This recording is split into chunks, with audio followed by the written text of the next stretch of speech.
akan membahas mengenai hipotesis. Hipotesis adalah dugaan sementara atau asumsi sementara terhadap pertanyaan yang muncul dalam sebuah penelitian.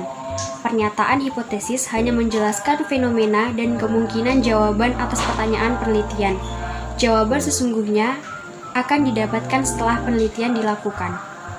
Adapun contoh dari hipotesis. Sebagai contoh hipotesis penelitian, semakin tinggi motivasi belajar siswa, maka diikuti semakin tinggi prestasi siswa, menunjukkan arah hubungan yang positif. Contoh lain, semakin tinggi konsep diri, maka diikuti semakin rendah agresivitas siswa, yang menggambarkan ada hubungan yang bersifat negatif. Isi hipotesis biasanya dalam penelitian eksperimen, hipotesis berisi pernyataan mengenai efektivitas, perbedaan, atau pengaruh dari satu variabel ke variabel yang lain. Dalam hipotesis sendiri, sedikitnya ada dua variabel yang harus diteliti. Hipotesis harus dapat diuji atau testable.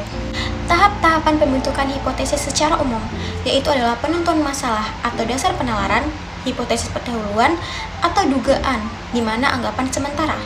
Pengumpulan fakta yang dimana ini harus relevan, formasi hipotesis, pengujian hipotesis, atau mencocokkan hipotesis dalam keadaan yang diamati, dan yang terakhir adalah aplikasi dan penerapan.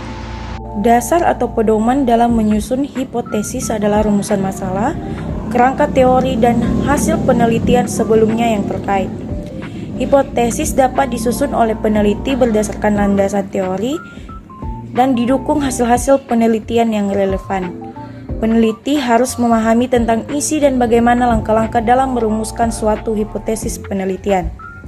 Fungsi hipotesis adalah sebagai jawaban atau kesimpulan sementara atas suatu masalah, mengarahkan peneliti dalam mencari dan mengumpulkan data, memperjelas keadaan yang tadinya masih terlihat samar, membantu memprediksi hal-hal yang mungkin terjadi.